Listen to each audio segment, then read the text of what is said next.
Բոլոր հոգևոր ուսմունքները որպես ճանապարհ փոխանցելու իրենց իմաստությունը շատ հաճախ ընտրում են առակները,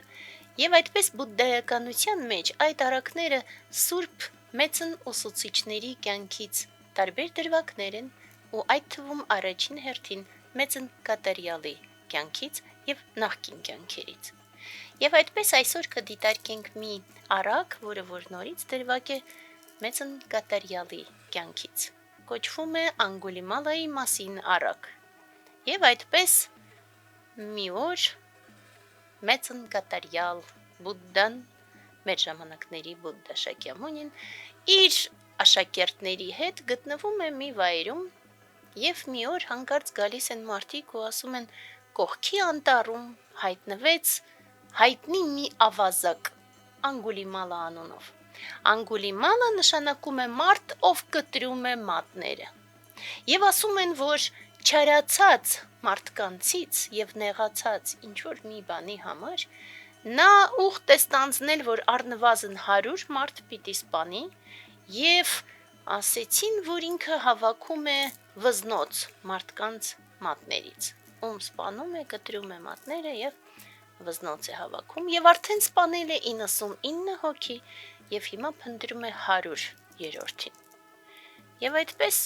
մեծն կատարյալը ասում է ես կգնամ անտառ։ Բոլոր աշակերտները սկսում են խնդրել, ասել ոչ մի դեպքում, բայց ինքը ասում է ոչ, ես մենակ կգնամ անտառ եւ ոչ մեկ թող ինձ չխանգարի։ Եվ գալիս է կատարյալը անտառ։ Եվ տեսնում է նստած է ծառի տակ ավազակ Անգուլիմալան։ Ավազակը բարձրացնում է գլուխը եւ տեսնում է կատարյալին ու տեսնում է լույսը, որ ճառագում է կատարյալից ու ասում է խնդրում եմ կանգնիր քո տեղում, ես չեմ ուզում քեզ սպանել, բայց քանի որ ուխտ եմ տվել, որ բոլոր մարդկանց սպանելու եմ ու որ տեսնելու եմ ու առնվազն 100 հոգի, եթե առաջ շարժվես, ես պետք է սպանեմ քեզ։ Ու պատասխանում է կատարյալը. Ես կանգնած եմ, որովհետև առաջ շարժվելու տեղ այլևս չունեմ, ես հասել եմ իմ կյանքի իմաստին, եւ չունեմ շարժվելու իմաստ իսպար, դու կանգնիր։ Ու պատասխանում է Անգուլիմալան. դու խենթ ես կարծես, դու շարժվում ես, բայց ասում ես, որ չունես շարժվելու վայր, ես նստած եմ, ինձ ասում ես կանգնիր, ինչպես կարող է դա պատահել։ Ու ասում է, որ անթիվ կյանքերում չարիք գործելով մարդիկ չեն կարող դուրս գալ փակ սանսարայից, բայց ընկալելով չարիքը որպես չարիք, ձգտելով լույսին, ավերելով կապանքները, մենք դուրս ենք գալիս սանսարայի այս փակ հոսքից, եւ դու էլ կարող ես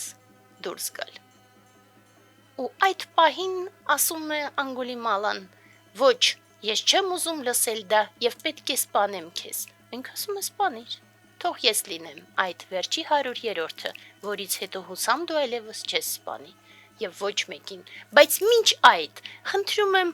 կտրիր այս ծառի ճյուղը, տեսնեմ ինչպես ես կտրում։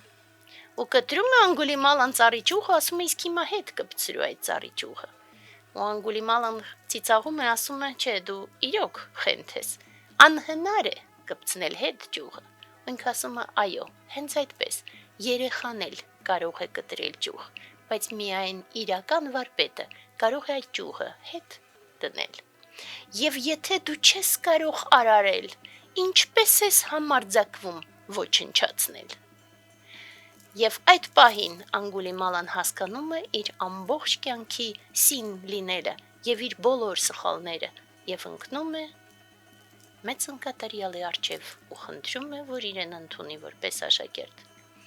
Եվ համաձայնվում է կատարյալը ու Անգուլիմալն դառնում է աշակերտ։ Սակայն երբ գալիս է կատարյալի ետևից քաղաք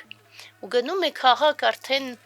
հասկանալով, որ պիտի կրի իր պատիժը, եւ բոլորը սկսում են քարեր նետել իր ուղությամբ, ու ինքը գալիս է հետո ծեծված արյունոտ կատարյալի մոտ ու ասում է.